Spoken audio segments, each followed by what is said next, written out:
গতকালকের ঘটনার পর সকাল থেকে নতুন নতুন কর্মসূচি সামনে আসছে, আবার কিছু গতকালকে একদম ভোর রাতেই আমরা দেখছি যে নতুন কর্মসূচিগুলো সামনে আসছে। এই গতকালকে টোটাল আন্দোলনের মাস্টারমাইন্ড এটা মাহফুজ না, গতকালকের আন্দোলনের মাস্টারমাইন্ড সাংবাদিক ইলিয়াস আর পিনাকি ভট্টাচার্য। তারা এই টোটাল আয়োজনের পেছন থেকে কাজ করে যাচ্ছেন। এবার নতুন আরেক ঘোষণা দিচ্ছেন, একের পর এক কর্মসূচি আসতে যাচ্ছে। আর যারা গতকালকের ঘটনাগুলোতে নানান ধরনের স্ট্যাটাস দিয়েছেন, বিশেষ করে যারা বড় মাপের মানুষ আর কি, যাদের স্ট্যাটাস হয়তো একটা হিউজ ফ্যান ফলোয়ার আছে অথবা বিভিন্ন অঙ্গনে তারা পরিচিত মানুষ, তো তাদের স্ট্যাটাসকে ঘিরেও পাল্টা কৌশলী অ্যাকশনের ঘোষণা পিনাকি দাদার মাথা থেকে আসা শুরু হয়েছে। বড় জটিল এবং কুটিল ব্রেইন কিন্তু এটা। আসসালামু আলাইকুম প্রিয় দর্শক শ্রোতা, সব আউলাইয়া দিল পিনাকি। এবার ধানমন্ডি 32 নম্বরের পর কি ভাঙ্গার আহ্বান করলেন পিনাকি দাদা, ভিডিওতে থাকতেছে বিস্তারিত। নাইম ভাই তথ্য দিয়েছেন, চলুন ভিডিওতে বিস্তারিত দেখে আসি। গতকালকের ঘটনার পর সকাল থেকে নতুন নতুন কর্মসূচি সামনে আসছে, আবার কিছু গতকালকে একদম ভোর রাতেই আমরা দেখছি যে নতুন কর্মসূচিগুলো সামনে আসছে। এই গতকালকে টোটাল আন্দোলনের মাস্টারমাইন্ড এটা মাহফুজ না, গতকালকের আন্দোলনের মাস্টারমাইন্ড সাংবাদিক ইলিয়াস আর পিনাকি ভট্টাচার্য। তারা এই টোটাল আয়োজনের পেছন থেকে কাজ করে যাচ্ছেন। এবার নতুন আরেক ঘোষণা দিচ্ছেন, পিনাকি দিয়েছেন এক ধরনের ঘোষণা, বৈষম্য বিরোধী জাতীয় নাগরিক কমিটি তারা দিয়েছে আরেক ধরনের ঘোষণা। তবে দুইটা ঘোষণাই আওয়ামী লীগের জন্য অবশিষ্ট যা আছে সম্ভবত আর কোনো কিছু থাকবে না। যেখানেই বঙ্গবন্ধুর মোরাল বা বঙ্গবন্ধুর নাম টাম আছে, হইতে পারে সেটা আবাসিক হল, হইতে পারে স্কুল কলেজ, সব কিছু থেকে এই নাম সরাই দিতে হবে। বঙ্গবন্ধু শেখ মুজিবুল মেডিকেল কলেজ, সেটা নিয়েও একটা স্ট্যাটাস আসছে, অলরেডি সেটা সরে গেছে। আরও বিভিন্ন জায়গায়, তবে পদ্মা সেতু নিয়ে বক্তব্য আসে নাই, বা বঙ্গবন্ধু স্যাটেলাইট নিয়ে বক্তব্য আসে নাই, তারপর আর কি আছে জানি না, বাট বাকিগুলো আসছে। আচ্ছা, এখন বৈষম্য বিরোধী ছাত্র আন্দোলনের নেতারা তারা যেটা ঘোষণা দিচ্ছেন যে শেখ হাসিনা সহ আওয়ামী লীগের এমপি মন্ত্রীদের যতগুলো এমপি মন্ত্রী ছিল লাস্ট রানিং বা এর আগে, প্রত্যেকের বাড়িঘর ভেঙে দেওয়া হবে। আজকে হয়তো ঘটতেছে অনেক জায়গায়, তাই না? এটা জোয়ারের সময় ঘটে। তো কি কারণে আসলে সবার বাড়ি ভাঙা হচ্ছে, টার্গেটটা কি? সবাই তো শেখ পরিবারের সদস্য না। তাদের বক্তব্য হচ্ছে যে ফ্যাসিস্টের দোসর হিসাবে তারা 16 বছর দেশকে এই অবস্থাতে শাসন করছে, জুলুম করছে। এবং জুলাই আগস্টে যে মানুষগুলো মারা গেছে তাদের জন্য এখানে একটা জিনিস তারা করবে। কি করবে? ধরেন 32 নম্বরে তো মসজিদ হয়ে যাবে। এখন সাবেক মেয়র হানিফ অথবা তোফায়েল আহমেদ, আমির হোসেন আমু, শাইম উসমান, তাদের বাড়িঘর ভাঙা সেখানে কি তৈরি করা হবে? এই আন্দোলনে যারা শহীদ হয়েছে এই শহীদদের পরিবারের জন্য ভবন নির্মাণ করা হবে। আর সেই এক একটা ভবনে একাধিক ফ্ল্যাট থাকবে। সেই ফ্ল্যাটগুলো উপহার দেওয়া হবে কাদের? আপনার শহীদ পরিবারকে। আর এই কর্মসূচি ঘোষণা করেছে কে? বৈষম্য বিরোধী ছাত্র আন্দোলনের মুখ্য সংগঠক আব্দুল হান্নান মাসুদ বলছে যেখানে যে সকল এমপি মন্ত্রীর আবাস ভেঙে আপনার এই ফ্ল্যাট করা হবে।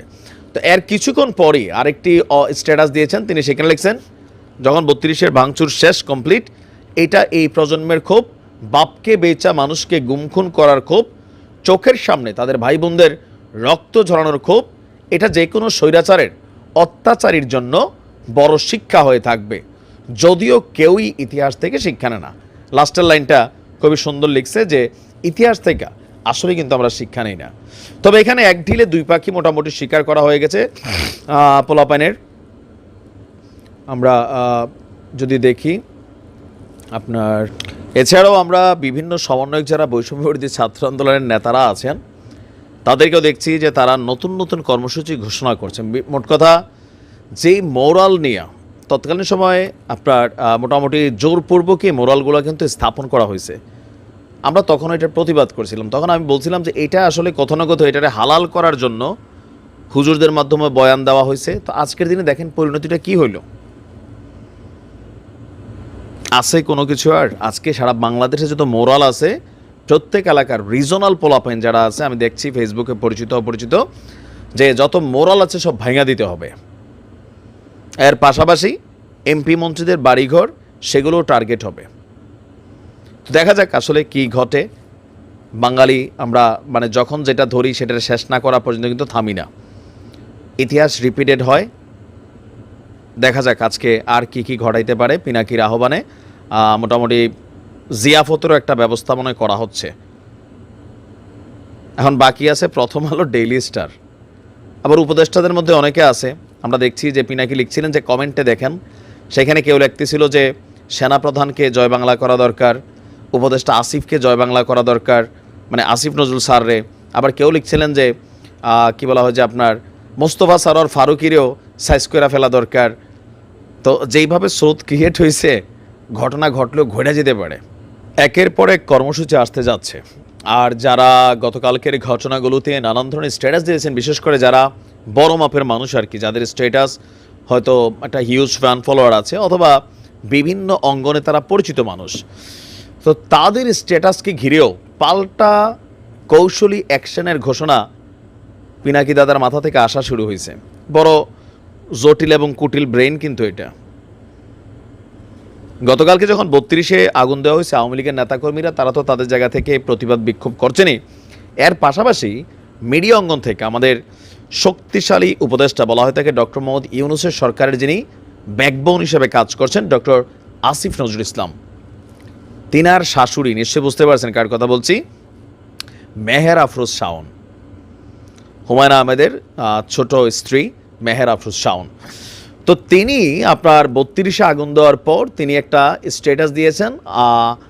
আগুন দেওয়ার পর অথবা আগে সম্ভবত যখন রাত 9টার দিকে আওয়ামী লীগের অফিসিয়াল পেজ থেকে যখন ঘোষণা আসলো যে শেখ হাসিনা ভাষণ দিবেন, তো এরপরেই ছাত্ররা ঘোষণা দিল, পিনাকি দাদা ঘোষণা দিল, অনেকেই আওয়াজ তুলল যে 32 উড়াই দেওয়া হবে, গুড়াই দেওয়া হবে। ওই সময় সম্ভবত আপনার তিনি একটা স্ট্যাটাস দিয়েছেন যে বাচ্চারা কি এত অল্পতে ভয় পেয়ে গেলে, এরকম টাইপের একটা স্ট্যাটাস দিয়েছিল মেহের আফরোজ শাওন। তো শাওনকে সাইজ করার জন্য আরেকটা প্রক্রিয়া বের করছে পিনাকিদা। তবে এটা কার্যকর করবে যে উত্তাল জনতা, যে উত্তাল স্রোত, বললাম না যে যখন স্রোত তৈরি হয় তখন আপনি চান না চান অনেক কিছু স্রোতের সামনে পড়লে মোটামুটি প্যাকেট হয়ে যায়। তো শাওনকে কিভাবে সাইজ করা যায় এটা নিয়ে সাংবাদিক ইলিয়াস বলছিলেন যে সময় আসছে। তো পিনাকি দাদা আর একটা কৌশলী অ্যান্সার দিলেন যে না, এটা অন্যভাবে করতে হবে। কীভাবে?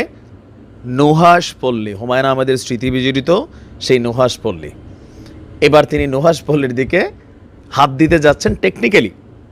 যে এটা ওনার ছেলে নুহাসেরও হবে না, এটা এখন শাওনের দখলে আছে, এটা শাওনেরও হবে না, এটা কী হয়ে যাবে?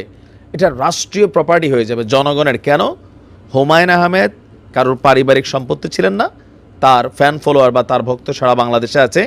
সুতরাং নুহাস পল্লীকে রাষ্ট্রীয় বা জাতীয় সম্পদ উল্লেখ করে এই নুহাস পল্লীকে জাতীয়করণ করার দাবি উত্থাপন করেছেন। এখন এটা কেন আসছে? গেল কয়েকদিন যাবৎ আপনার এই মেহের আফরোজ শাওন তিনি বিভিন্ন ধরনের স্ট্যাটাস দেন।